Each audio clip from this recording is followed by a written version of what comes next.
બ્રહ્મ સ્વરૂપ યોગીજી મહારાજ એમની બોધ કથાઓમાં એક દ્રષ્ટાંત આપતા. એક ભાઈ હતા, એમણે એક પોપટ પાળેલો. પોપટ એમના ઘરની અંદર રહેતો, પરંતુ એ ભાઈને વિચાર થયો કે આ બિચારું નાનકડું પક્ષી, પણ જો ઘરની અંદર બિલાડી આવશે અને આપણે અહીંયા આવીશું નહીં તો આ પોપટને પોતે ખાઈ જશે.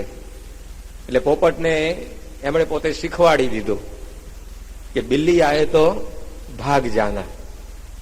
અને પોપટ તો આપણે જાણીએ છીએ કે તમે જે પ્રમાણે એને શીખવાડે પ્રમાણે બોલી પણ બતાવે. એટલે પેલા પોપટને આ પાઠ છે એ બરાબર મોઢે કરાવી દીધો કે બિલ્લી આવે તો ભાગ જાના, બિલ્લી આવે તો ભાગ જાના. 5 વાર બોલાય, પોપટને મોઢે થઈ ગયું. અને પોપટ પછી આખો દિવસ આ બોલ્યા કરે કે બિલ્લી આવે તો ભાગ જાના. પેલા ભાઈ હતા, એમને થયું કે હવે આ પોપટને કઈ વાંધો આવશે નહીં, બિલાડી આવશે એટલે ભાગી જશે ને પોતે બચી જશે. ભાઈ પોતે કામકાજ પ્રસંગે ઘરની બહાર નીકળ્યા. આ બાજુ પોપટ એકલો હતો ઘરમાં, અને ખરેખર બિલાડી આવી, પરંતુ પોપટ બોલ્યા જ કરે કે બિલ્લી આવે તો ભાગ જાના, બિલ્લી આવે તો ભાગ જાના. એમાં બિલાડી પેલા પોપટની નજીક આવી તો પોપટ પેલું બોલ્યા જ કરે બિલ્લી આવે તો ભાગ જાના. અને એમ કરતા બિલ્લીએ પોપટની ગરચી પકડી તો એ પોપટ શું બોલ્યા કરે, બિલ્લી આવે તો ભાગ જાના. અને એમ કરતા બિલાડી આખી પોપટને ખાઈ ગઈ તો એ મરતા સુધી બોલ્યા કર્યો કે બિલ્લી આવે તો ભાગ જાના, બિલ્લી આવે તો ભાગ જાના. યોગીજી મહારાજ કહેતા દ્રષ્ટાંત આપી કે બિલ્લી આવે તો ભાગ જાના એ શીખવાડીને બિલાડીને બતાવવાની જરૂર હતી પછી કે ભાઈ આને બિલાડી ગયા નહીં, આવે તો ભાગવાનું છે. ખાલી મોઢે કરાવી દીધું, પણ બિલાડી બતાવી નહીં તો બિલાડી આવી પકડીને ખાઈ ગઈ તો પોતે છૂટી શક્યો નહીં. એમ આપણે સત્સંગ કથામાં ઘણી વાર સાંભળતા જ કુસંગથી દૂર રહેવું, કુસંગથી છેટે રહેવું. પણ એ કુસંગ શું એ ઓળખ્યા હોય તો પછી છેટે રહીને ખબર પડે ને. તો ઘણી વાર કુસંગમાં જ બેઠો હોય ને બોલ્યા કરે કુસંગથી છેટે રહેવું સારું કે. સંતો ઘણી વાર વાત કરે ને કે એક મહાત્મા હતા, હોકો ગગડાવતા હતા, અને પેલી હોકાની પાઇપ આમ 15 ફૂટ લાંબી, અને પેલું આવે હોકાનું બધું અંદર ભરવાનું, એ છેક ત્યાં મૂકેલું, આખી પાઇપ લાંબી ના મોઢેથી હોકો ગગડાવતા હતા. કોકે પૂછ્યું મહાત્મા આટલી બધી લાંબી પાઇપ શું કરવા રાખી છે? તો મહાત્મા શું કે વ્યસનથી છેટા હારા કે. હવે મોઢામાં નાખીને જ બેઠો છે, પણ કે વ્યસનથી છેટા હારા કે બહુ નજીક ન જવું. તો જુઓ ભેગું જ હતું પણ ખબર નહીં. એમ ઘણી વાર આપણે વાત તો સાંભળીએ છીએ ભાઈ કુસંગથી દૂર રહેવું જોઈએ, કુસંગ આપણે કરવો નહીં, પણ એ કુસંગ એ શું છે અને કેવી રીતે એનાથી બચાય એ જો જાણીએ તો પછી એ કુસંગ આવે તો એનો સામનો આપણે કરી શકીએ. પોપટને જો બિલાડી શું છે ખબર હોત તો પોતે બચી શક્યો હોત. એમ આપણે પણ આ કુસંગને જાણવાનો છે, કારણ કે એનાથી આપણે બચવાનું છે. અને આપણે વિશેષ પ્રકારે જાણપણું રાખવાનું છે. આ લોકની અંદર જે માણસો રહેતા હોય એ લોકો કદાચ આ કુસંગ શું છે અને કેવી રીતે બચાવીને કશું ના જાણે તો કઈ વાંધો નથી, પણ આપણે તો સત્સંગ પ્રાપ્ત કરીને બેઠા છીએ એટલે આપણે વધારે જાણપણું રાખવાનું છે. નિષ્કુળાનંદ સ્વામીએ પોતે 64 પદીમાં લખ્યું કે જેની પાસે હોય જોખમ જાળવો તે જતન કરી, માથે મોટા છે વેરી વિષમ, ખોટી નહીં વાત ખરી. નિષ્કુળાનંદ સ્વામી આપણને સમજાવે છે કે જેની પાસે કંઈક જોખમ હોય, કઈ મુદ્દામાલ હોય, એને ચોરથી સાવધાની રાખવી પડે ને. આજે તમારા ખિસ્સાની અંદર 10-15 હજાર રૂપિયા હોય અને તમે મુસાફરી કરતા હોય રેલવેમાં કે બસમાં ગમે ત્યાં, તો તમારે સાવચેતી રાખવી પડે. કેમ? કારણ કે તમારી પાસે પૈસા છે, પણ પેલા ભીમદાન ખીમદા જેવા બાવાઓ હોય દિગંબરી, એને કઈ જાણપણ રાખવાની જરૂર ખરી? યોગી બાબા દ્રષ્ટાંત આપતા કે 2 બાવાઓ હતા, ભીમદા અને ખીમદા, બંનેના નામ, અને 2 દિગંબરી બાવા. જેવા જન્મ્યા હતા ત્યારે જેવા હતા એવા જ ફરતા હતા. બર્થડે સૂટમાં જ આંટા માર્યા કરે. બર્થડે સૂટ એટલે સમજ્યા ને, લગ્નનો સૂટ જુદો હોય. એમ બર્થડે સૂટ એટલે જે દાડ તમારો જન્મ થયો જે સૂટ પહેરીને તમે અહીંયા આવ્યા હોય પૃથ્વી ઉપર, એ સૂટમાં ફરતા હતા. એટલે એમને એમ જ દિશા એ જ વસ્ત્ર એમના. અને આ રીતે ફરતા ફરતા એક ધર્મશાળામાં પહોંચ્યા. સમય સાંજે રાત પડી જવા આવેલી એટલે બંને થયું કે આપણે અહીંયા ઉતારો કરીએ, રાતવાસો કરીએ, કાલ સવારે પછી આગળ વધીશું. એટલે સાંજ પડી ગઈ હતી, લગભગ 7-7:30 સમય થયેલો. અને આ ધર્મશાળાની અંદર એ બંને જણા ઉતર્યા. ધર્મશાળાની સામે બધા કેટલાક ગઠિયાઓ બેસી રહેતા, ચોર માણસો. એ બધા તપાસ કરે કે આ કોણ ધર્મશાળામાં આજે ઉતર્યું છે, પછી રાતે હાથ ફેરો કરવો હોય તો કામમાં આવે. એમાં આ બધા જે બેઠેલા ચોર માણસો, એમને આમ પેલું અડધું અંધારું ને અડધું અજવાળું જેવું જોયું ને એમાં જોયું કે આ બે જણા અંદર ગયા છે. એટલે એમને થયું કે આજે રાત્રે આપણે એમને ધાડ પાડીને લૂંટી લઈશું. એટલે 2-2:30 વાગ્યાનો રાત્રે સમય થયો અને આ 2-3 ચોર હતા એ ધર્મશાળામાં ગયા. પેલા ભીમદા ને ખીમદા જ્યાં સુતેલા ત્યાં આગળ પહોંચ્યા. એમાં એક ચોર હતો એ ભીમદાના શરીર ઉપર આમ ધીમે ધીમે હાથ ફેરવવા માંડ્યો. કારણ કે તપાસ કરવી પડે ને કઈ બાજુ ગજવું બજવું છે, સીધી કાતર ન ચલાવાય. એટલે તપાસ કરતો હતો. એટલે હાથ ફેરવા માંડે પેલો ભીમદા તો જાગી ગયો પણ એને કઈ ચિંતા તો હતી જ નહીં, કારણ કે ખિસ્સું જ હતું ને પછી લૂંટાવાનું હતું એને. એટલે એ તો પડ્યો રહ્યો શાંતિથી. તો ચોરામ ધીમે ધીમે મોઢે ના ધીમે ધીમે હાથ ફેરવે.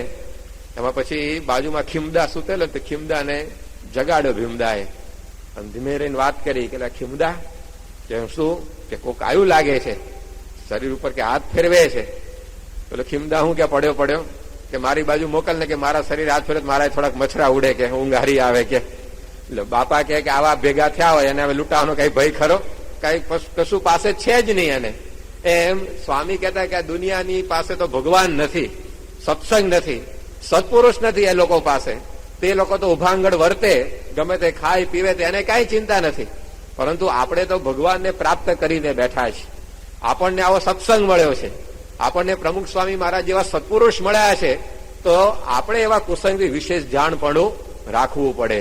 નિષ્કુળાન સ્વામીએ લખ્યું, માનો મળી છે મોટી વાત, હાથ આવી તેમાં હારજો રે, કરી જતન દિવસ રાત સુતા બેઠા સંભારજો રે. મોટો મળ્યો છે સત્સંગ, અંગે અચળ કરી રાખજો રે, રખે ચડે બીજાનો રંગ, એવું ડાપણ દૂર નાખજો રે. નિષ્કાંત સ્વામી કહે છે કે આપણને આ મોટી વાત મળી છે, માટે આપણે આ કુસંગથી ચેતવાનું છે. આજે આપણને આ સત્સંગ જે પ્રાપ્ત થયો છે, પ્રમુખ સ્વામી મહારાજનો જે સમાગમ આપણને પ્રાપ્ત થયો છે, એ કેટલો મોટો છે. ગુણાધ્યાન સ્વામી એમની વાતોમાં લખ્યું કે કોટી જપ કરીને, કોટી તપ કરીને, કોટી વ્રત કરીને, કોટી યજ્ઞ કરીને, કોટી દાન કરીને જે ભગવાન અને જે સાધુને પામવાતા એ ભગવાન અને એ સાધુ સ્વામી કે આજે આપણને મળ્યા છે. આ 1.5 લીટીની વાત છે પણ બહુ સમજવા જેવી છે. સ્વામી આપણને શું મળ્યું છે સમજાવે છે. સ્વામી કહે છે કે કોટી જપ કરીને, હવે 1 કરોડ માળા કો ફેરવે એક આસને બેસીને, કેટલી મોટી વાત કહેવાય. થાય એવું છે આ જમાનામાં કળિયુગમાં? આ કલાકની સભામાં કેટલી વાર પલાઠીઓ બદલી નાખીએ આપણે. તો 15 મિનિટ પૂજા હોય તેમાં સંતો કહે કે કીડીઓ ચડે 15 મિનિટની પૂજામાં, ઝટ ઉભો થઈ જાય કે ક્યારે પૂજા અંકેલી નાસ્તા ભેગા થઈએ. તો આ તો કરોડ માળા ફેરવવાની, હવે કેટલી મોટી વાત કહેવાય. પછી પાછું આટલું નહીં, સ્વામી કે કરોડ તપ કરીને, કરોડ નિર્જળા ઉપવાસ કરવાના. શાસ્ત્રી મહારાજે 5 કયા છે આપણને આખા વર્ષની અંદર કરવાના નિર્જળા? ઘણા તેનું લિસ્ટે ખબર નહીં હોય, પરંતુ એ 5 ઉપવાસ કરવા આપણને અઘરા પડે. આમ એકાદશી પરમદાડા આવે છે, 3 ટાણા ફરાળ કર્યો તો આજે મંદિરમાં હરિભક્તો શું કે સંતો સ્વામી આજે અપ્પા બહુ લાગે, એટલે 2 કિલો ફરાળ ટટકારી ગયો તેનો ઉપવાસ લાગે. પણ આપણને 3 ટાઈમ ફરાળ કર્યો તો ઉપવાસ લાગે. તો આ તો કરોડ નિર્જળા ઉપવાસ કરવાના, કરોડ માળા, કરોડ ઉપવાસ. પછી સ્વામી કહે કે કોટી યજ્ઞ કરીને, આખો ને આખો યજ્ઞ જ આપણે કરવાનો. મૂર્તિ પ્રતિષ્ઠાઓ થાય છે ને ત્યારે જે આપણે યજ્ઞ કરીએ છીએ તો આમ સામાન્ય યજ્ઞ કહેવાય, પણ મોટા અશ્વમેઘ યજ્ઞ કે જે તો રાજા જ પોતે કરી શકે. હવે એવા યજ્ઞ કરોડ પાછા આપણે કરીએ. હવે કેટલું અઘરું છે. માનવાડ યજ્ઞમાં એક પાટલો નોંધાઈએ છીએ આપણે સંતો મંડે ત્યારે આ તો આખો નાખો યજ્ઞ જ આપણા તરફથી સ્પોન્સર. તો આવા કરોડ યજ્ઞ કોઈક કરે અને કોટી દાન, કરોડ ઘણું દાન કરે, તો પણ સ્વામી કહે છે કે આ સત્સંગ એ પ્રાપ્ત થાય એવો નથી. આવો મોટો સત્સંગ એ આપણને પ્રાપ્ત થયો છે. આટલી મોટી મિલકત હવે આપણી પાસે આવી ગઈ છે. એટલે નિષ્કાંત સ્વામી અને ગુણાધ્યાન સ્વામી અને શ્રીજી મહારાજ કહે છે કે કુસંગથી માટે આપણે બચવાનું છે. કારણ કે આ વસ્તુ પ્રાપ્ત થઈ ગઈ પછી એને સાચવવી પડે ને, તે સાચવવા માટે સ્વામી કે આપણે આ કુસંગથી ચેતતા રહેવું. તો પછી આ સત્સંગ આપણો અચળ રહે, તો એ સત્સંગ આપણો દ્રઢ રહે. તે કુસંગનું મોટું વિઘ્ન સત્સંગ ઉપર છે. તો એનાથી આપણે ચેતતા રહેવાનું. જેમ આજે ભારત આપણો દેશ છે, તો આજે ઘણા બધા શત્રુઓ આ દેશ ઉપર તૈયાર છે આક્રમણ કરવા માટે. તો ભાઈ સરકાર શું કરે છે? લશ્કર રાખે કે ભાઈ એના સામનો કરવા માટે આપણે પણ સજ્જ થવું પડશે. એમ આપણને આ સત્સંગ મળ્યો છે તો કુસંગનું એની ઉપર બહુ મોટું વિઘ્ન છે. તો એનાથી આપણે હવે જાગ્રત રહેવાનું, સાવચેત રહેવાનું. અને એની અંદર પહેલું પગથિયું આ છે કે પહેલા તેને ઓળખવો પડે કે ભાઈ આ કુસંગ છે શું. તો સ્વામી એમની વાતોમાં કહે કે 3 પ્રકારનો કુસંગ છે. ગુણાત્યાન સ્વામી આપણને વિકતિ સમજાવી કે કુસંગ છે ને 3 પ્રકારનો છે. એની અંદર દુનિયા માત્રના બધા કુસંગ આવી જાય. જેમ નિષ્કાન સ્વામી એમના ગ્રંથમાં લખ્યું છે કે ઘા વાન ઘસર કહો, એમાં દુનિયા માત્રના વાજિંત્ર આવી જાય. આપણને થાય કે આમાં કેમના વાજિંત્ર બધા આવી ગયા, તબલું ને હાર્મોનિયમ ને વાયોલિન ને ગિટાર ને ઢોલકું બધું. પણ નિષ્કાન સ્વામી કે ઘા વાન ઘસર કે એમાં બધા વાજિંત્ર આવી ગયા. કેવી રીતે? તો કેટલાક વાજિંત્ર છે ને તમે ઘા કરો ને તો વાગે. આ તબલું છે ને એને ઠપકારવું પડે, તારા ધબ ધબ અવાજ આવે. પેલું ઉપર નગારું વગાડીએ છીએ આરતીમાં, એને ઉપર પેલો દાંડીનો ઘા કરવો પડે ત્યારે પોતે વાગે. તો કેટલાક ઘા મારવાથી વાગે, કેટલાક વા એટલે વાયુ ભરાય ને તો વાગે. હાર્મોનિયમ છે એમાં તમે પેલું આમ કરો એટલે અંદર હવા ભરાય હાર્મોનિયમમાં, અને પછી એમાંથી અવાજ નીકળે. અને કેટલાક ઘસરકો એટલે વાયોલિન એ બધું છે એમાં પેલું માણસ પોતે ઘસરકો કરે તાર ઉપર, અથવા સિતારમાં તમે હાથ ઘસો એટલે પોતે વાગે. તો આ ગા વાન ઘસરકો, આના સિવાયનું કોઈ વાજિંત્ર જ નથી. અત્યાર સુધી કેટલા બધા હોદી ગયા, પણ નિષ્કાન સ્વામી આ 3 પ્રકાર પડે ને એમાંથી ચોથું કોઈ મળતું નથી. કેવું બધું સંશોધન કરીને ગયા છે આપણા સંતો. 3 પ્રકારના અન્ન, સિંગ, સરાડી, પોપટો. આપણે જેટલા કઈ અનાજ ખાઈએ છીએ ને આ 3માં જ આવી જાય. નિષ્કાન સ્વામી કે કેટલાક અનાજ છે ને સિંગ રૂપે થાય, આ મગફળી બગફળી બધું હોય છે. પછી કેટલાક સરાડી એટલે કે ડુંડા આવે ઘઉં બાજરી વગેરેના, કેટલાક પોપટા હોય ચણા વગેરે. આ 3 પ્રકારના અન્ન, એનાથી ચોથું મળશે જ નહીં તમને. જોજો આમાંથી જ બધું ઉત્પન્ન થતું હશે, બીજી જે કઈ વસ્તુઓ તમારી ખાવાની બનતી હશે ને. તો આવી રીતે ગુણાત્યાન સ્વામી પણ આ સંશોધન કર્યું કે કુસંગ એ 3 પ્રકારનો છે. સ્વામીએ કહ્યું કે એક બહારનો કુસંગ, બીજો ઇન્દ્રિયો અંતઃકરણનો કુસંગ, અને ત્રીજો સત્સંગનો કુસંગ. આ 3 કુસંગથી સ્વામી કે આપણે જો બચીએ તો આપણને જે આ સત્સંગ મળ્યો છે, જે ભગવાન અને સંતની પ્રાપ્તિ થઈ છે, એ બરાબર આપણી પાસે રહે. તો એ પહેલો છે બહારનો કુસંગ. બહારના કુસંગમાં પાછા 3 પ્રકાર છે: વસ્તુ, વાતાવરણ અને વ્યક્તિ. અમુક વસ્તુઓનો કુસંગ આપણને લાગતો હોય છે, અમુક વાતાવરણને લીધે આપણને કુસંગ લાગે છે, અને અમુક વ્યક્તિને લીધે આપણને કુસંગ લાગતો હોય છે. તો બહારનો કુસંગ છે એમાં પણ આ 3 પ્રકાર, કે એવી વસ્તુ એનાથી આપણે દૂર રહેવાનું છે, એવું વાતાવરણ એનાથી આપણે બચવાનું છે, અને એવી વ્યક્તિઓ એનાથી આપણે દૂર રહેવાનું છે. કારણ કે આપણા જીવનની અંદર વસ્તુની પણ અસર થતી હોય છે. આપણે લાગે કે વસ્તુઓ તો બધી જડ હોય છે, એ ક્યાં કઈ બોલે છે. આજે આ માઇક છે, એ માઇકનો કુસંગ હવે શું લાગે આપણને? એ તો કઈ બોલતું નથી, એ કઈ આવી રીતે આપણને કઈ પ્રેરણા નથી આપતું, કાંઈ કરતું નથી, પથરાની જેમ પડ્યું જ હોય કઈક વસ્તુ હોય. છતાં પણ એની અસર માણસ ઉપર થતી હોય છે. રામાયણની અંદર વાત આવે છે કે ભગવાન રામ, સીતા અને લક્ષ્મણ 3 જણા જયારે વનવાસમાં નીકળ્યા ત્યારે રામ ભગવાને ધનુષ ધારણ કરેલું, કારણ કે પોતે ધનુર્ધારી હતા, ક્ષત્રિય હતા, એટલે ધનુષ ભેગું લઈને નીકળ્યા. સીતાએ કહ્યું કે આપણે તો આ જંગલમાં જઈએ છીએ, વનવાસ વેઠવાનો છે, ત્યાં કઈ આપણે લડાઈ બડાઈ કરવાની નથી, તો પછી આ ધનુષ તમે અમથેમ તો શું રાખ્યું છે, એ તમે મૂકી દો, કે એની કઈ જરૂર નથી. રામ કે ના, કે ધનુષ તો જોઈએ. કે સીતા કે પણ આપણે કઈ કરવાનું છે નહીં ત્યાં આગળ ધનુષનો ઉપયોગ, તો પછી એ મૂકી દો, કારણ કે એની એ તમારી પાસે હશે તો પણ તમારામાં હિંસાનો ભાવ આવશે. અને પછી એમણે એક કથા કહી સીતાજીએ રામચંદ્ર ભગવાનને, કે એકવાર ઋષિ હતા, એક જંગલમાં તપ કરવા ગયા, અને એમણે એવું કઠોર તપ કર્યું કે એના તપને લીધે ઇન્દ્રનું આસન ડોલવા લાગ્યું. અહીંયા કોઈ તપ કરે પહેલી તકલીફ એને થાય છે, કોઈ પણ ઋષિ તપ કરે તો ઇન્દ્રને તરત તકલીફ થાય કે આ મારે તપે કરીને મારી ગાદી તો નહીં પચાવી પાડે ને. એટલે ઇન્દ્રએ પછી એ ઋષિને તપમાંથી પાછા પાડવા માટે અપ્સરાઓ મોકલી, કે એમાંથી એ પોતે આવી રીતે તપ ભંગ થાય અને આપણું ઇન્દ્રાસન સલામત રહે. પણ ઋષિ તો પોતે બહુ દ્રઢતા વાળા હતા, એટલે આવા કોઈ પ્રલોભનમાં એ પોતે ફસાયા જ નહીં, અને ઇન્દ્રનો જે આ પ્રયોગ હતો એમને તપોભંગ કરવાનો એ નિષ્ફળ ગયો. એટલે ઇન્દ્ર વિચારમાં પડી ગયો, કારણ કે આ તો એનું અમોઘ હથિયાર હતું. વિશ્વામિત્ર ને ચ્યવન ને બધાને આમાં પાડી દીધેલા એને. એટલે એને એમ કે આમાં તો આ ઋષિ પડી જ જવાના, પણ ઋષિ બધા જોરદાર નીકળ્યા, એ તો આમાં કઈ લોભાયા જ નહીં. એટલે ઇન્દ્ર એમ થયું કે હવે શું કરવું. પછી એ ઇન્દ્ર બ્રાહ્મણનું રૂપ લઈને ઋષિ જ્યાં તપ કરતા હતા જંગલમાં ત્યાં આગળ આવ્યો, અને પર્ણકુટીમાં ઋષિ બેઠેલા. ત્યાં મેં વાત કરી કે મારે અહીંયાથી બીજે ગામ જવું છે, પણ મારી પાસે આ તલવાર છે, હવે હું આ હથિયાર લઈને ગામમાં ક્યાં જઉં, ત્યાં વળી પાછી કઈક આગી પાછી થઈ જાય, એના કરતા અહીંયા તમારી આ ઝૂંપડીમાં એને સાચવી રાખો ને, હું પાછો વળીશ ત્યારે અહીંયાથી તમારી પાસેથી લઈ જઈશ. એટલે ઋષિ કે ના ભાઈ, કે મારી ઝૂંપડીને કઈ તાળું બાળું છે નહીં, અને હું તમારી વસ્તુ સાચું કહું કે અહીંયાથી લઈ જાય મારા માથે ખોટું કલંક લાગે, માટે એ વાત કરશો જ નહીં, કે તમે આ તલવાર તમારી સાથે જ રાખો, હું ક્યાં બધું સાચવવા નવરો છું. ત્યારે પેલો ઇન્દ્ર કહે છે કે તમે તો સંત કહેવાઓ, તમે તો પરોપકારી કહેવાઓ, આવી રીતે માણસની તો તમારે મદદ કરવી જોઈએ, અને હું ક્યાં રીતે વરસ દાડો રાખવાની વાત કરું છું, એક દાડો જ રાખવાની વાત છે. કદાચ કોઈક તમારી ઝૂંપડીમાંથી લઈ જાય તો હું તમારા માટે કઈ કલંક નહીં મૂકું કે આમણે ભાઈ મારી તલવારથી ઓળવી દીધી. એટલે એમ કરીને એવી બધી કાકલુદી આજીજી કરી તો ઋષિ બિચારા પીગળી ગયા. આમ તો હતા સાધુ હૃદયના.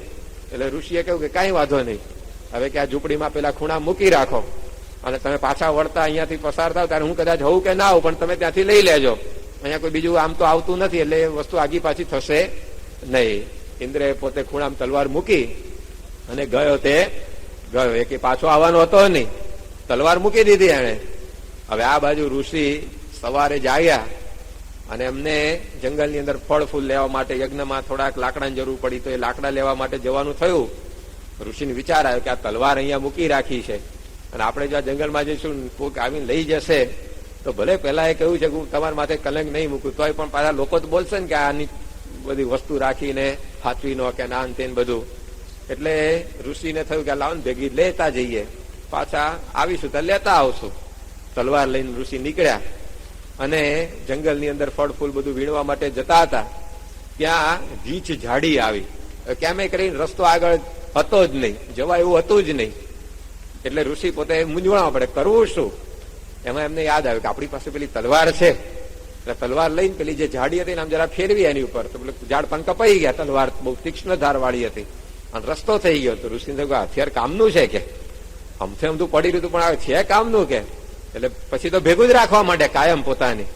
અને એમાં એક વાર પોતે વળી પાછા જંગલમાં કઈક કામ માટે નીકળ્યા હશે અને કૂતરું બિલાડી બે ભાસતા હતા. એમાં કૂતરું છે પેલી બિલાડીને મારવા તૈયાર થઈ ગયું, ત્યાં ઋષિ ત્યાં આવી પહોંચ્યા. અને ઋષિએ જોયું કે આ બિચારું નાનું પ્રાણી એના ડાઘીઓ પોતે મારી નાખવા તૈયાર થયો છે, આ અન્યાય કહેવાય. એટલે ઋષિએ તલવાર હતી ને ફટાક લઈને કાઢી બહાર અને પેલા કૂતરાના ગળા ઉપર ફેરવી દીધી. કૂતરું મરી ગયું, બિલાડી બચી ગઈ. ઋષિને થયું કે ન્યાય સારો થયો, કે હથિયાર છે કામનું, કે હથિયાર છે કામનું. અને એમ કરતા કરતા એ જે તલવાર હતી એ પશુઓની ગરદન ઉપરથી માણસની ગરદન ઉપર ફરવા માંડી અને મુનિમાંથી ખૂની પોતે બની ગયા. જો આ જડ વસ્તુનો પણ પ્રભાવ. તો તલવાર કઈ બોલતી હતી? કશું જ નહીં, જેમ નથી એમની એમ જ હતી. છતાં પણ એ વસ્તુનો પ્રભાવ માણસના મન ઉપર હંમેશા પડતો જ હોય છે. તમારા હાથમાં જોજો લાકડી હશે ને તો ફળિયામાં કઈ કૂતરું નહીં બેઠો હોય તો ઓટલે ઠપકારતા જશે બધા. કોઈકના બારણે ઠપકારશે અને કઈક આવી રીતે રોડ ઉપર નહીં હોય તો ઠપકારશે. તો લાકડીની આજુબાજુ મારવાનો ભાવ હોય છે. તો એ લાકડી માણસને હંમેશા ઉગામવાનું મન થઈ જ જાય. માળા હોય તો આપણને હંમેશા ફેરવવાનું મન થાય જ, કારણ કે એની આજુબાજુ ભક્તિનો ભાવ હોય છે. તમારા ઘરની અંદર એક મહારાજની મૂર્તિ હોય તો એ મહારાજની મૂર્તિ તો આમ કેલેન્ડર કઈ બોલતું નથી, એ મૂર્તિ કઈ બોલતી નથી, છતાં પણ તમારા વિચારોમાં એને લીધે પરિવર્તન થાય. અને કઈક એવો અશ્લીલ ફોટો હોય, કઈક એવું અશ્લીલ ચિત્ર હોય તો એ ફોટો પણ કઈ બોલતો નથી, પણ એને તમે જુઓ તો એનાથી પણ તમારા વિચારો પાછા જુદી પ્રકારના થાય. તો આવી જડ વસ્તુઓ છે ને એનો પણ બધો પ્રભાવ એ માણસના મન ઉપર પડતો હોય છે. તો એવી વસ્તુઓ એ પણ કુસંગ ગુણાત્યાન સ્વામી ગણાવે છે કે આપણે એ વસ્તુથી પણ એ છેટે રહેવાનું છે, કે આપણા ઘરની અંદર પણ એ પ્રકારની વસ્તુઓ જ આપણે રાખીએ કે જેથી આપણા વિચારો એ સત્સંગમય રહે. આજે ઘરોની અંદર આપણે જોઈએ છે કેટલાયના ઘરમાં તેવા બધા અશ્લીલ ફોટાઓ, અશ્લીલ ચિત્રો, એ બધા નટનટીઓના બધા ફોટાઓ હોય. હવે જેમાંથી કોઈ દિવસ આ સત્સંગના માર્ગે આગળ વધીને આપણને પ્રેરણા મળે નહીં, ઉલટાનું પાછા પાડે. તો એ પ્રકારની બધી વસ્તુઓ એનો ગુણાત્યાન સ્વામી કે આપણે ત્યાગ કરવો, એ વાત કરી. પછી એવું વાતાવરણ, એ વાતાવરણની પણ અસર થતી હોય છે. શ્રીજી મહારાજે પ્રથમના 18મા વચનામૃતમાં વાત કરી કે 7 માળની હવેલી હોય અને એની અંદર એવા બધા વિષયી માણસો, દારૂમાં ચકચુ રહેનારા માણસો બેઠા હોય અને વેશ્યાઓ થઈ કરતી હોય. એ માણસો બધા એકબીજાને પરસ્પર દારૂ પાતા હોય ને પીતા હોય અને એ પ્રકારનું બધું સંગીત વાગતું હોય. એ સભાની અંદર જઈને કોક ભક્ત બેસે ને તો પણ એનું અંતઃકરણ ફરી જાય ને એને વિશે ભોગવવાનું મન થાય. અને મહારાજે બીજી વાત કરી કે ફાટેલી તૂટેલી ગોદડી ઉપર તૃણની ઝૂંપડીમાં બેસીને કોક પરમહંસ પોતે કથા કરતા હોય અને એ સભામાં કોઈ વિષય માણસ જઈને બેસે ને તો એને થઈ જાય કે ભગવાન ભજી લેવા જેવા છે. જો વાતાવરણની અસર થતી હોય છે તો આપણા જીવનમાં આપણા વિચારોની અંદર જેવું આપણે વાતાવરણ સેવીએ ને એવા આપણે પોતે બનતા હોઈએ છીએ. હવે એવું જ વાતાવરણ આપણે જો કુસંગનું સેવ્યા કરીએ તો પણ આ સત્સંગ આપણો ઘસાઈ જાય, કારણ કે એની પણ આપણા મન ઉપર અસર પડે છે. પરદેશની અંદર એક બહુ મોટો સ્ટોર હતો, ત્યાં આગળ એટલા બધા મોટા ડિપાર્ટમેન્ટો સ્ટોર હોય, ત્યાં તમને ટાંકણીથી માંડીને ગાડી સુધીની બધી જ વસ્તુઓ મળે. એક ટાંકણીથી માંડીને ગાડી ત્યાં સુધીની વસ્તુઓ મળે, એવા બધા મોટા મોટા સ્ટોર હોય. હવે આવો મોટો એક સ્ટોર હતો, એમાં કોણ જાણે એક ચોર છે ને પેધી ગયો અને રોજ આવે અને 15, 20, 25 હજારનું વસ્તુઓ ઉઠાવી જાય. અને પેલા લોકોની વ્યવસ્થા બધી જોરદાર હતી, બધા કેમેરા ગોઠવેલા, ત્યાં આગળ બધા કેમેરા હોય કે સતત 24 કલાકે કેમેરા ચાલુ જ હોય, જુદી જુદી જગ્યાએ ગોઠવે. આખા ડિપાર્ટમેન્ટલ સ્ટોરની અંદર કોણ શું કરે બધું તમને દેખાય. પરંતુ આ ચોર એવો આમ પાવરધો હતો કે પેલા કેમેરાની પકડમાં પણ આવે નહીં અને વસ્તુઓ બધી 20-25 હજારની રોજ ચોરાઈ જાય. હવે પેલા માણસો બધા વિચારમાં પડી ગયા, માલિકો, કે આ કોણ હશે કે આટલું બધું આપણી સિક્યોરિટી રાખી લે, માણસ તો બહાર ઉભો જ હોય છે, વળી પાછી આ કેમેરા બધા ગોઠવ્યા છે, વળી પાછી આપણે બીજા માણસો રોક્યા આ બધી ચોરી બંધ કરવા માટે, તો અટકતું નથી. તો કરવું શું આનું, કેવી રીતે આને પકડવું, કેવી રીતે આ બંધ કરવું? પછી કોકે એમને સલાહ આપી કે ભાઈ તમે આટલા બધા પ્રયત્ન કર્યા પણ ચોર હાથમાં નથી આવતો, એક કામ કરો.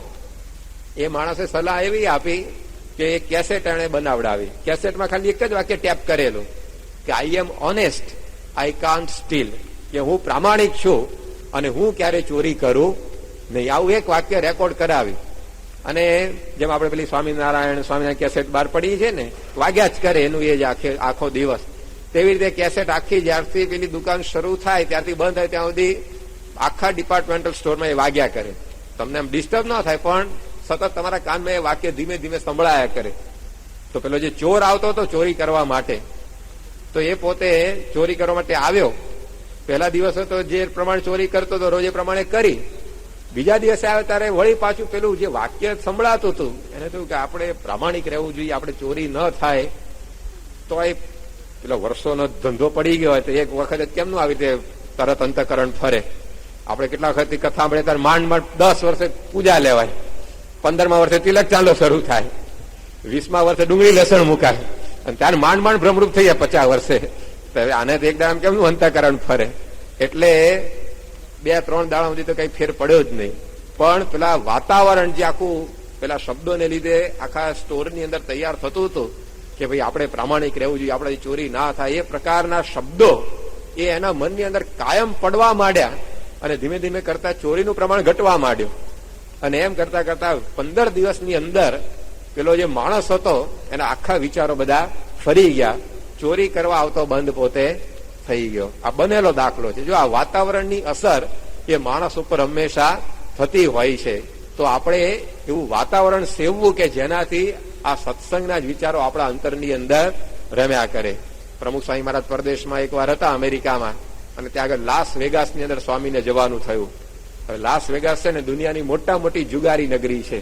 દુનિયામાં સૌથી વધારે જુગાર એ લાસ વેગાસ એ શહેર છે ત્યાં આગળ રમાય છે. એ સ્વામીની સાથે બધા કેટલાક યુવકો ફરતા હતા.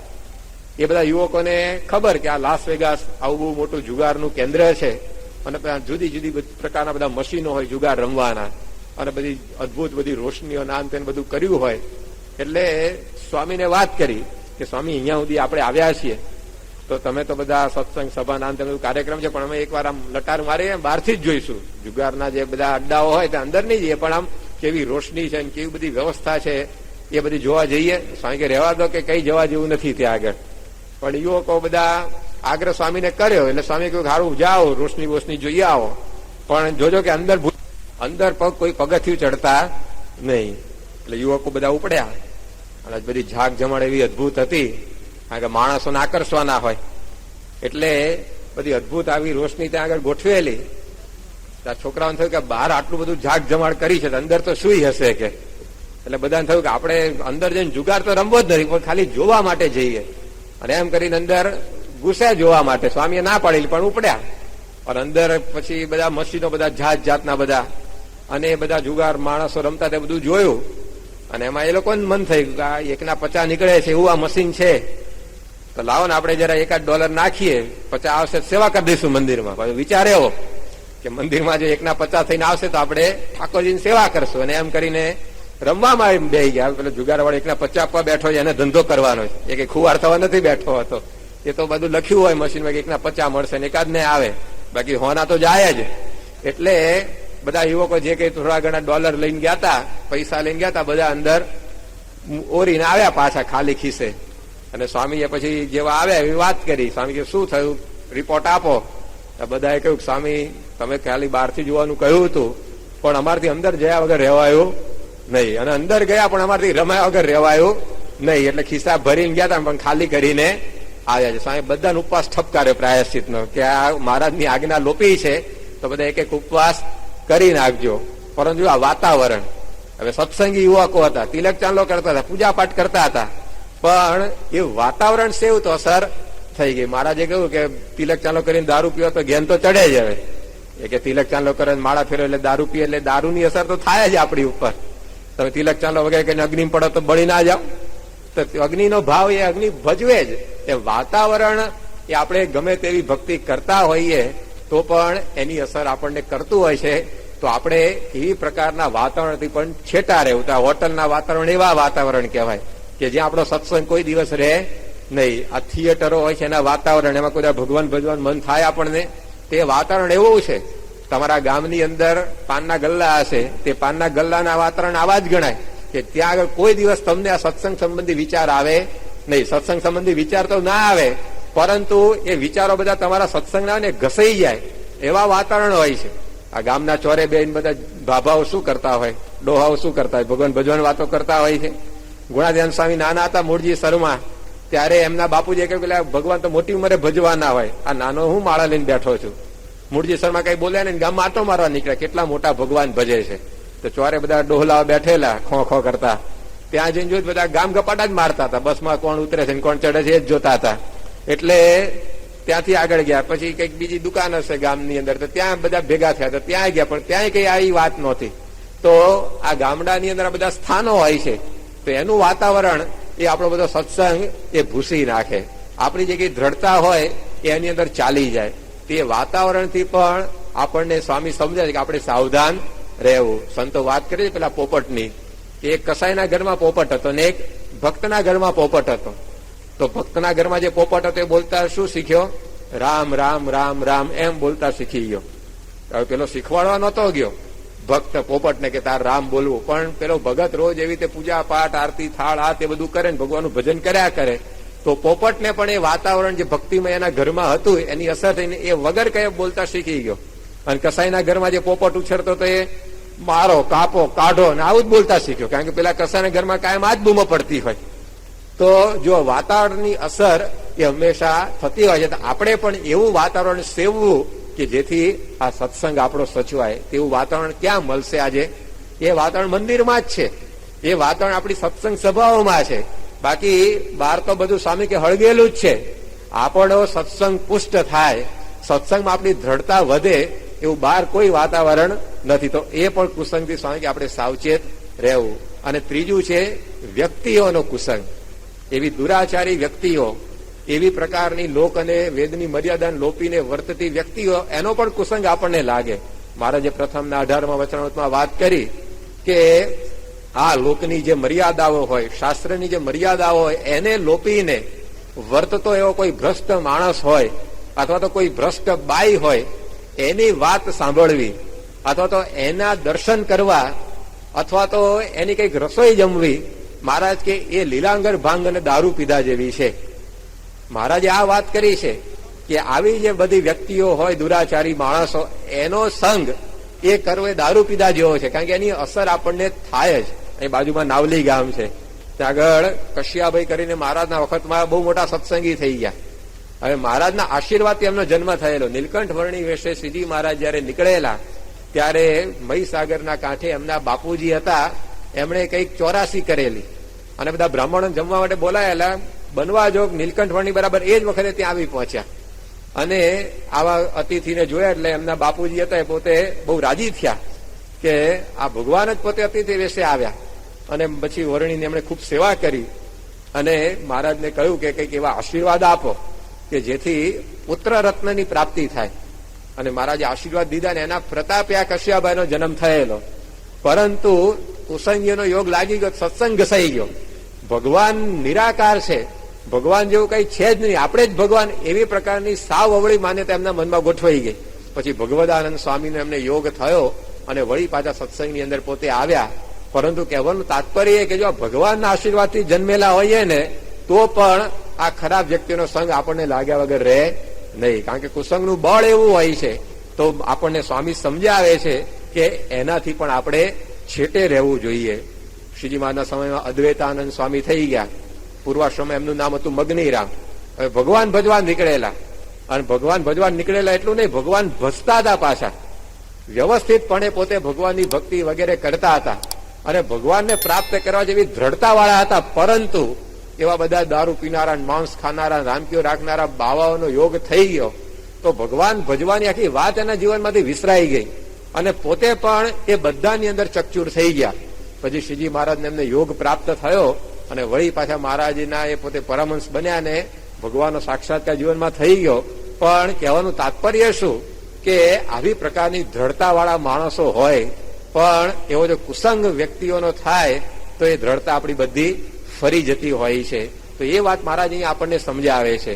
બિહારીલાલ નામને કવિએ પોતે લખ્યું છે કે બેઠીએ ન જહાં તહાં કીજીએ ન કુસંગ સંગ, કાયર કે સંગ શૂર ભાગે ही भागे, काजल की कोटड़ी में जैसो ही जतन करो, काजल को दाग तहां लागे ही लागे.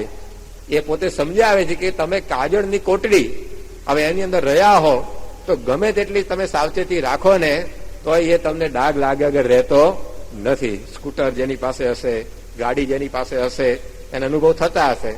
આમ પેલા ગ્રીસના ડાઘા પડી જ ગયા હોય એકાદ બે વાર તો શર્ટ ઉપર. જોજો તમે ગમે એટલું ધ્યાન રાખો ને તો આમ એકાદ ડાઘો તો પડી જ જાય તમારા શરીર ઉપર. તો એવી રીતે આ વ્યક્તિઓનો પણ સંગ એ સ્વામી આપણને સમજાવે છે કે એનાથી પણ આપણે ચેતતા રહેવું. આપણે સત્સંગી છીએ તો આપણે પછી એવું નહીં, મહારાજે કહ્યું કે વિચારું કે આપણે સત્સંગી રહેવા, આપણે કાંઈ કુસંગ કશું કરી શકે નહીં. હું તો ગમે તેની જોડે બેહું, ગમે ત્યાં ફરું, મને કઈ ના થાય. મહારાજે વડતાલના 20મા ચરણમાં કહ્યું કે જનક જેવા હોય ને એને પણ આ કુસંગથી સાવધાની રાખવાની છે. જનકની સ્થિતિ કેવી હતી? તો વિદેહી પોતે હતા, રાજકાજ કરવા છતાં પણ સંસારનું કોઈ બંધન નહીં એને. હવે એવી પ્રકારના હતા તો પણ માર્ગે કુસંગ તો એવા લોકોએ પણ કરવો નહીં. ડોક્ટરને કોઈ દા રોગ ન થાય, આમ કે હું તો ડોક્ટર છું, મને કોઈ દા રોગ જ ના થાય, એટલે એ મરતા હોય ડોક્ટરો. એમ સત્સંગી આપણે સત્સંગ કરીએ છીએ પણ એને લીધે મહારાજ કે કુસંગ આપણે કઈ ના કરી શકે એવું નહીં. એનાથી તો પાછી જાગૃતિ રાખવાની જ છે. જીબી નો ચેરમેન હોય એ પ્લગમાં આંગળી નાખે કરંટ ન લાગે એને ઊંધો પાડે કરંટ. એ કઈ ઓળખે જ આ જીબી નો ચેરમેન છે એ તો એને ઊંધો પાડે. જીબીન ચેરમેન નો છોકરો એને એમ થાય કોઈ દાડે કે મારો બાપ તો જીબીન ચેરમેન છે, આપણને કરંટ કશું ન કરી શકે. એ તો એને પણ શોર્ટ લાગે, એ હેઠો પડે જ. એમ આપણે ભગવાનની ભક્તિ આ તે બધું કરીએ છીએ પરંતુ આ બહારનો કુસંગ એ સુણાત્યાન સ્વામી કહે છે કે આપણને પોતે નડ્યા વગર રહેતો નથી. માટે એનાથી એવી સાવચેતી આપણે બરાબર રાખવી. હવે આ વાત કરી તો તમને ઘણા વિચાર આવે કે સ્વામી તમે આ બહારના કુસંગની વાત કરી કે એ વ્યક્તિ ને એવું વાતાવરણ ને બધું ન લેવું, ન સેવવું. પણ બહાર તો બધું એવું ને એવું જ ભર્યું છે. પછી ઘરમાં જ ભરાઈ રહેવાનું થાય આપણે. કારણ કે બહાર નીકળો ને આવા માણસો દેખાય, બહાર નીકળો ને તમને આવું વાતાવરણ દેખાય, બહાર નીકળો ને આવી બધી વસ્તુઓનો યોગ થાય. તો ભાઈ કરવું હું કાં તો મંદિરમાં આવી જવાનું બાકી રહે, ક્યાં પછી જંગલમાં ભાગી જવાનું બાકી રહે. કારણ કે બહાર તો બધું ચારે બાજુ આવું જ દેખાય છે. તો ભલે બહાર આવું બધું વાતાવરણ રહ્યું. એમાં મહારાજે પ્રથમના 70માં કહ્યું કે કુસંગનું જયારે બળ એવું વધારે દેખાય તો આપણે સામે સત્સંગનું પણ બળ વધારે. અત્યારે પેલો સાર્સ રોગ નવો નીકળ્યો છે, બધી આખી દુનિયાની ઊંઘ ઉડાડી દીધી છે. અને ચીન ને સિંગાપુર નો હોંગકોંગની અંદર તો માણસો ગભરાઈ એવા ગયા છે કે ડોક્ટરો ભાગી જાય હોસ્પિટલો મૂકીને. એવી પ્રકારનો આખો એનો ભરડો છે. પણ માણસ શું કરે છે એની સામે બચવા? હવે રોગ તો ફેલાઈ ગયો ચારે બાજુ, તો પેલા માસ્ક બાંધે, મોઢા ઉપર મુમતી બાંધતા હોય ને જૈનના સાધુ એવી. પછી એ પ્રકારની ગોળી, દવા, આ તે બધા એના ઉપાયો કરવાના. ચારે બાજુ જીવાણુ પ્રસરેલા છે રોગના, તો કરવો શું? તો પછી તમે એવો ઉપાય કરો કે એની અસર તમને થાય નહીં. તમે બહાર નીકળો એટલે કપડા બગડવાના જ છે તમારા. ધૂળ કારણ કે બહાર ચારે બાજુ ઉડે છે, તો કરવું શું? કપડા વગર ફરવું? ના, આપણે કપડાં પહેરીએ છીએ પણ ઘરમાં સાબુ તૈયાર રાખીએ છીએ, બગડે તો ધોઈ નાખવાનું તરત. કપડા વગર નથી ફરતા કે બહાર નીકળ્યું એટલે ધૂળ ઉડશે કે માટે ઘરમાં જ ભરાઈ રહ્યો, અથવા કપડા વગર બહાર નીકળે એવું થાય છે કોઈ દાડો? તૈયાર આપણે રાખીએ છીએ સાબુ ને. તમારા ઘરમાં ગમે તેટલું તમે વાખીને જાઓ તો કચરો આવી જ જાય, તો શું કરો છો? સાવરણી તૈયાર રાખો છો, જેવો કચરો આવે તો હવાર વાળી નાખવાનો. તો ભલે ચારે બાજુ વાતાવરણ આવું કુસંગનું જ છે, તો આપણે એવું સત્સંગનું બળ વધારો કે જેથી કુસંગ આપણને નડી શકે નહીં. અને સત્સંગનું બળ વધારવા માટે 3 મુખ્ય ઉપાય છે. એક છે સત્સંગ વાંચન, કે રોજ તમારા ઘરની અંદર વચનામૃત, સ્વામીની વાતો અને પ્રમુખ સ્વામી મહારાજના જીવન ચરિત્રનું એકાદ પુસ્તક એનું વાંચન કરો. આ બળ આપણને કુસંગ સામે ટકી રહેવાનું આપશે. સંત સ્વામી સારંગપુરમાં હતા, એ પોતે વાત કરતા ઘણી વાર કે હું આ સારંગપુરની અંદર બેઠો બેઠો શ્રીજી મહારાજ ગુણાત્યાન સ્વામીનો, નિષ્કાન સ્વામીનો રોજ સમાગમ કરું છું. આપણને થાય કે તો 3 જણા 200 વર્ષ પહેલા થઈ ગયા, અને આ સંત સ્વામી એમનો સમાગમ કેમ ના કરતા હશે? તો એ કહેતા કે હું વચનામૃત વાંચું છું, એ શ્રીજી મહારાજનો સત્સંગ. સ્વામીની વાતો વાંચું, એ ગુણાતીતાનંદ સ્વામીનો સત્સંગ. અને નિષ્કાન સ્વામીનું ભક્ત ચિંતામણી વાંચું છું, એ એમનો સત્સંગ છે. તો એ વચનામૃત, સ્વામીની વાતો ને પ્રમુખ સ્વામી મહારાજના પુસ્તકો વાંચીએ ને એમનો સત્સંગ છે. આજે તમારા ઘરમાં પ્રમુખ સ્વામી કે મારે કથા વાર્તા કરવા આવું છે 15 મિનિટ, તમને કેટલો આનંદ થઈ જાય? હા કે સ્વામી પધારો પધારો, કે બધી વ્યવસ્થા કરશું. અડધો કલાક કથા વાર્તા પ્રમુખ સ્વામી મહારાજ આવીને આપણા ઘેર કરે તો પ્રમુખ સ્વામી મહારાજનું તમે કોઈ પણ પુસ્તક વાંચો તો સંત સ્વામીના શબ્દોમાં એ પ્રમુખ સ્વામી તમારા ઘેર આવીને તમને અડધો કલાક કથા વાર્તા કર્યા બરાબર છે. આજે શ્રીજી મહારાજના દર્શન ઉપર મંદિરમાં કરતા હોઈએ અને મહારાજ પ્રગટ થાય મૂર્તિમાંથી આપણને કે આજે તમારા ઘેર આવીને મારે અડધો કલાક કથા વાર્તા કરવી છે, જેમ દાદા ખાતેના દરબારમાં બેસીને કરતો ને એ રીતે, તો કેટલો આનંદ આપણને થઈ જાય. પણ વચનામૃત જો આપણે રોજ આપણા ઘરની અંદર એક વાંચીએ ને, તે શ્રીજી મહારાજ કાયમ આપણા ઘેર આવીને આપણને કથા વાર્તા કરે છે, એવો અનુભવ તમને થશે. એટલું સત્સંગનું બળ તમારા અંતરમાં વધશે. ગુણાત્યાન સ્વામી એ પોતે આપણા ઘેર આવીને કથા વાર્તા કરે 10 મિનિટ રોજ, તો સ્વામીની 10 વાતો વાંચો એ જ પ્રકારની વાત બને છે. પરંતુ આપણે એ શરૂ નથી કરતા એટલે આપણને સમજાતું નથી. તો બહાર તો કુસંગ બરાબર બધો વકર્યો છે, એ કઈ દૂર નથી કરી શકવાના આપણે, પણ આપણે આ પ્રકારે સત્સંગ વાંચન જો નિયમિત કરીએ તો પછી એ કુસંગની અસર આપણને થાય નહીં. બીજી વસ્તુ છે ઘર સભા, અને ત્રીજી વસ્તુ છે અઠવાડિક સત્સંગ સભા. તો બહાર ભલે ચારે બાજુ કુસંગ ફેલાયેલો છે, એની અંદર જ આપણે રહેવાનું છે, પણ આ 3 વસ્તુ આપણા માટે કવચ રૂપ છે. કોઈ વ્યક્તિએ કવચ પહેર્યું હોય, તેની ઉપર તલવારનો ગમે તેવો ઘા કરવામાં આવે તો એના શરીર ઉપર એક પણ ઘસરકો પડે નહીં, કારણ કે બખ્તર પહેર્યું છે, કવચ પહેર્યું છે. એમ આ સત્સંગ સભા, ઘર સભા અને આ સત્સંગ વાંચન, આ વસ્તુ આપણા માટે બખ્તર રૂપ છે. બહારના કોઈ કુસંગની આપણને અસર થવા દેશે નહીં. તો બહારનો કુસંગ જોઈને આપણે આપણા સત્સંગનું બળ આ વધારવું. દલપતરામ પોતે વાત કરતા કે આ સંસાર છે ને સાપ નોળિયાની રમત જેવો છે. સાપ અને નોળિયો બાજે, આમાં સાપ છે ને નોળિયાને ડંખ મારે ને તો પણ નોળિયો કોઈ દાડ મરે નહીં. કેમ? કારણ કે નોળવેલ નામની એક વનસ્પતિ આવે છે, એ વનસ્પતિ નોળવેલ સૂંઘી આવે આ નોળિયો જઈને, એટલે સાપનું જે ઝેર ચડ્યું હોય ને એ બધું ઉતરી જાય, વળી પાછો તાજો માજો થઈને સાપને સાથે આવીને લડે ને સાપને મારી નાખે. એમ આ જે ઘર સભા છે ને નોળવેલ જેવી છે. આખો દાડો તમે બહાર બધી પ્રવૃત્તિ કરી હોય અને જે તમને થોડો ઘણો કુસંગ લાગ્યો હોય, પણ આજે ઘરમાં 15 મિનિટ કરો, નોળવેલ બધી તમારું ઝેર ઉતાર નાખે. એ કુસંગની અસર બધી જ નીકળી જાય. સવારે ઉઠીને પૂજાથી પરવારીને વચન સ્વામીની વાતો વાંચો, તરત આખા દાડાનો કુસંગ તમારો ઉતારી નાખે. તે નોળવેલ જેવી આ વસ્તુઓ છે, તો એનાથી આપણે આ કુસંગની સામે બચી શકીએ. તો કુસંગને ઓળખ્યો, એનાથી બચવાનો ઉપાય આપણે આ જોયો. બીજી પ્રકારનો એક કુસંગ છે ઇન્દ્રિયો અંતઃકરણનો કુસંગ. આ બહારના કુસંગની આટલી વાત કરી પછી સ્વામી કે બહાર તો કુસંગ છે પણ ભેગો જ લઈને ફરીએ છીએ આપણે સત્સંગમાં. આપણે કુસંગ તો પાછો આપણી ભેગો જ ઘણી વાર. એ કયો કુસંગ? તો ઇન્દ્રિયો અંતઃકરણનો કુસંગ. અહીંયા બોચાસણમાં ઘનશ્યામ સ્વામી રહેતા હતા, એ ઘણી વાર વાત કરતા સત્સંગીઓને કે તમે વર્તમાન ધારણ કરાવીને કાળ માયા પાપ કર્મ એમ કહીને કંઠી તો પહેરીને સત્સંગી થયા, પરંતુ તમારી આંખ સત્સંગી થઈ છે, તમારા કાન સત્સંગી થયા છે, તમારા હાથ સત્સંગી થયા છે, તમારા જીભ સત્સંગી થઈ છે. એ પોતે પૂછતા. આપણે સત્સંગી થયા પણ આંખ તો સત્સંગને કઈ નિયમ ન પાડતી હોય, ચારે બાજુ ફર કરતી હોય. જીભ આપણી સત્સંગી થઈ છે તો કે જીભ તો સત્સંગને કઈ નિયમ ના પાડતી હોય, તો હોટલના ભજીયા ખાતી હોય, પેલી લારીની ભેળપુરી ખાતી હોય, ડુંગળી લસણ ખાતી હોય, તો એ પાછી સત્સંગી ના થઈ હોય. તિલક ચાંદલો હોય કપાળમાં, હાથમાં માળા હોય, અને બેગમાં પૂજા હોય, બધું જ હોય, પરંતુ આંખ કાન નાક પાછા સત્સંગી ના થયા હોય તો એ પોતે આવું જાણપણું સત્સંગીઓને આપતા કે આપણી ઇન્દ્રિયો અંતઃકરણનો કુસંગ છે એનાથી પણ આપણે બચતા રહેવું. કારણ કે આ જે એક એક ઇન્દ્રિયો છે ને એ પણ આપણા પાસેથી આ સત્સંગને મુકાવી દે છે.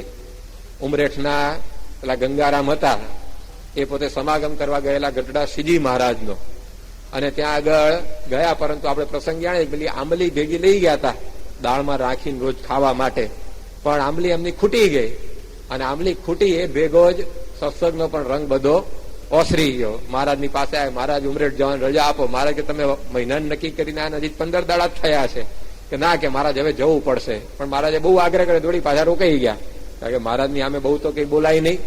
પછી પણ પેલી દાળમાં ફાવે નહીં આંબલી વગર, અને આંબલી લાયેલા બધી ખૂટી ગઈ હતી, દાળ બગડી, એનો દાડો બગડ્યો. એને પછી આમ સત્સંગ સભામાં મજા જ ન આવે. મહારાજ કથા કરતા હોય, મહારાજ બધા ઘોડા ખીલવતા હોય, બધી લીલા કરતા હોય, પણ એને તો વિચારે જાય બપોર દાળ હરખી હશે કે નહીં હોય કે, એટલે એમાં સુખ જ ન આવે. પછી હાજે વિચારા કે બપોર તો મજા ના આવી, પણ કાલે કેવું હશે, કે એમાં હાજની કથા જાય. એટલે કોઈ રીતે એને બધું સોરવે જ નહીં. પછી 2 દાડા જેમ તેમ પસાર કર્યા. પછી પાછા આયા મહારાજ પાસે, મહારાજ ઉમરેઠ જવાની રજા આપો. મહારાજ કે પણ તકલીફ શું છે, કોઈ વઢ્યું ધખ્યું કે ઉતારામાં તકલીફ આ તે કહો તો દૂર કરીએ. કે ના ના એવું કશું નહીં, પણ જવું પડશે કે.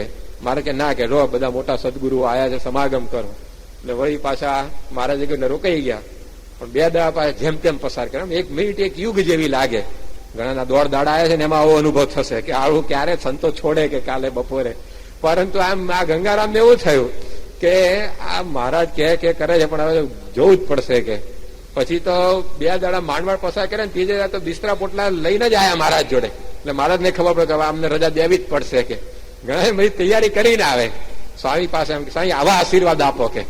આશીર્વાદનું પ્રિસ્ક્રિપ્શન આપે પ્રમુખ સ્વામી મહારાજને કે આ પ્રકારના તમારા આશીર્વાદ અમારને આપવાના છે. તો એમાં બધી તૈયારી કરીને જ આયા. અને મહારાજે જોયું કે હવે આ તો બધું તૈયાર કરીને જ આવ્યા છે, બધું સમેટીને. તો મહારાજે પૂછ્યું કે ભાઈ તમને શું તકલીફ છે? ત્યાં અમે મહિનાથી વધારે રોકે તો તમે જવાની વાત કરો, બરાબર છે, પણ મહિનાનું તમે નક્કી કરીને આવ્યા છો, અને હજી તો 20 દાડા જ થયા છે. તો એ તો કઈ બોલ્યા નહીં. પણ એમનો નાનો છોકરો હતો હરિકૃષ્ણ, એને કહ્યું કે મહારાજ બાપુજીની આંબલી છે ને ખૂટી ગઈ છે, એટલે ઘેર જવાની વાત કરે છે. મહારાજ કે એવું છે, આંબલી અમે આપીએ?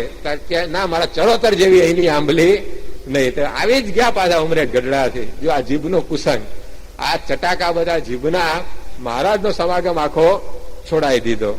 આપણે સત્સંગમાં ગયા હોય આમ ઉત્સવ સમયમાં હરકી ચા ના મળે, એમાં સમયો બગડી જાય ઘણા.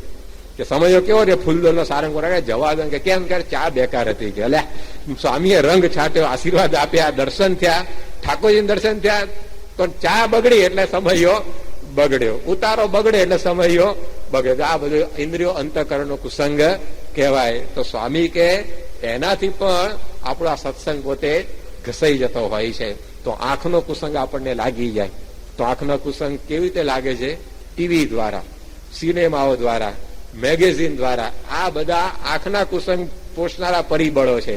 એનાથી આપણે એ બચવાનું છે.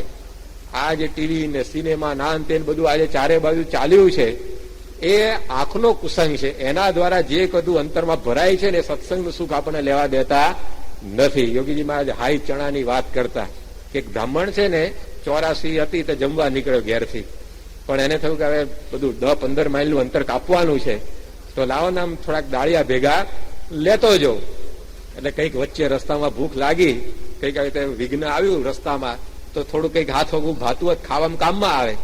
એટલે ચણા ભેગા લઈ ગયો હતો, અને 1-8 કિલોમીટર ચાલ્યો હશે, અને ભૂખ લાગી, ગુડગુડિયા બોલવા માંડે. એટલે દાળિયાના 2 ફાંકા માર્યા. દાળિયા ખાને તરત આવું પાણી પીવડાવે તમને, એટલે લોટો ભરીને પાછું પાણી પીધું.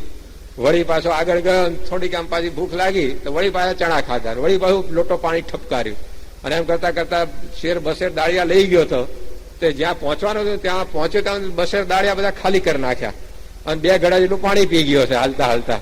અને પછી 84 જમવા બેઠો તો પેટ એવું ટાઈટ થઈ ગયું હતું કે લાડવા ખાવા સમર્થ રહ્યો નહીં. કૂટવા માંડે ભાણે બેહીને કે હાય ચણા, કે આ લાડવા ખાવા દેતા નથી. એમ આપણે આ ટીવી સિનેમા દ્વારા એટલું બધું ભર્યું હોય અંદર, પછી પ્રમુખ સ્વામી મહારાજ કથા વાર્તા કરે ને તો હાય ચણા જેવું થાય કે સુખ આપણને સત્સંગનું આવે નહીં. ઘણી વાર પ્રશ્ન થાય કે આટલો બધો સત્સંગ કરીએ કેમ સત્સંગનું સુખ આપણને આવતું નથી?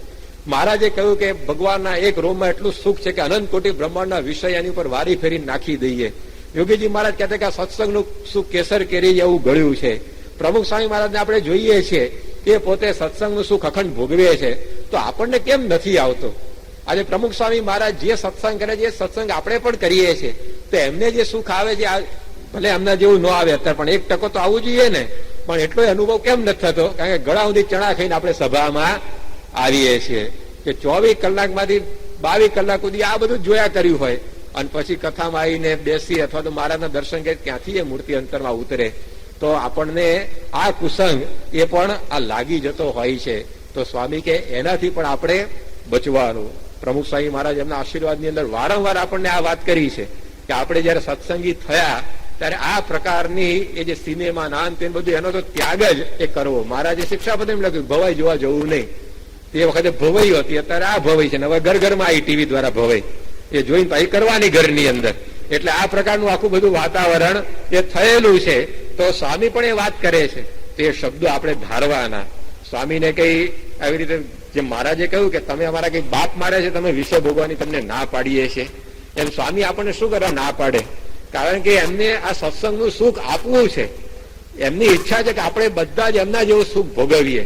અને એટલે કહે છે કે આ ચણા ખાવાનું તમે બંધ કરો, કે આ સિનેમા રૂપી ટીવી રૂપી જે ચણા છે ખાવાનું બંધ કરતા લાડુ મારે તમને આપવો છે.